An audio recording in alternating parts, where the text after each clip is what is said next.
Hi, I'm Dr. Kenny Ayoade. I'm a teens coach and medical doctor. I'm also the team leader of Teens Aflame. I'm so passionate about young people, especially adolescents. I believe that they're in a very sensitive phase of their life which need lots of supervision. I like to enlighten, educate, and also mentor them. Today, I will be talking about a very interesting issue and a very frequent asked question by teenagers. Should teenagers date? Should they be romantically involved? A famous quote says that where purpose is not known, abuse is inevitable. I believe that the reason and the purpose for dating should be an intentional quest to seek out with the intention of knowing your potential spouse. It means that if you're not ready to get married or you're not in the phase of marriage, then you shouldn't actually be romantically involved. You shouldn't be dating, even as a teenager. Statistics have shown that many teens' relationships are actually based and driven by crush or infatuation. And we all know that crushes and infatuations don't last. Unfortunately, many teenagers go into a relationship with such temporal feeling and actually get themselves very hurt. Some come out with a feeling of shame, of guilt, because most of it are actually reckless in nature. Teenagers are not emotionally matured to handle the intensity that comes with a romantic relationship. Intimacy without emotional maturity is a disaster going somewhere to happen. The teenage brain is actually impulsive in nature.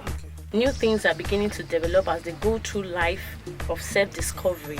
They are prone to make lots of mistakes. With the help and also the interference of peer pressure, the media, and they are curious and impulsive, and their hormones trying to search out for new exploration. All these things actually leads them to have some sexual activities that they are not prepared for. I'm sure you think you are, but the fact that you have a big body and you look like an adult does not mean that you are actually ready. A lot are involved or is involved in a romantic relationship. One of the strongest indicators that a teenager might likely be sexually active is when that teenager is actually involved in a romantic relationship. The urge to have sex as a teenager is actually high because, like I said, the hormones are beginning to surge and there is this new quest to want to explore and find out new things about their body.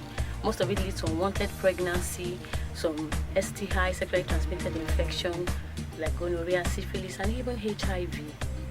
It amazes me when I see lots of teenagers coming to the office for consultation, and most of them have found that they are pregnant and they are really surprised because they didn't really think through consequences. They didn't have a long-term plan, and because they're actually myopic in nature. It's like they live for the now. Records have shown that most teens' relationships are actually driven by crushes and infatuation, which are short-lived and don't last. Unfortunately, many of them make many big mistakes. How can you make such a big decision with a temporal feeling? It's very possible that next time you see the boy you feel you like and you just see that you don't like him. What happened? You were just in crush, you were not in love. So it actually takes time. Even adults do struggle with relationship, how much more a teenager and adolescent. I believe adolescents should actually invest in their mind. I believe they should have positive platonic relationship that would help them build social skills and also help them have healthy balance between their mental, their psychological changes. They're actually in the self-discovery path, and it's very important for them to discover who they are. So instead of investing and thinking of a boy and a girl and thinking of how to please a boy and a girl and thinking of how to buy gifts, thinking of your pocket money, some of you even still to want to buy a gift for Valentine, all those burdens are quite overwhelming even for a teenager. I believe you can actually go through your adolescent life without so much of mistake if you keep focused and you keep straight. Many of you might not agree with what I'm saying, but I believe if you sit back and think through it, you actually see I make some cogent and valid points. You are not emotionally ready, you just think so. Until I come again next time, this is me, Dr. Kenny. I want you to feel free to write letters or you can ask me some questions. You can write to me for counseling and I'll be there for you. I love you. Jesus loves you. Thank you.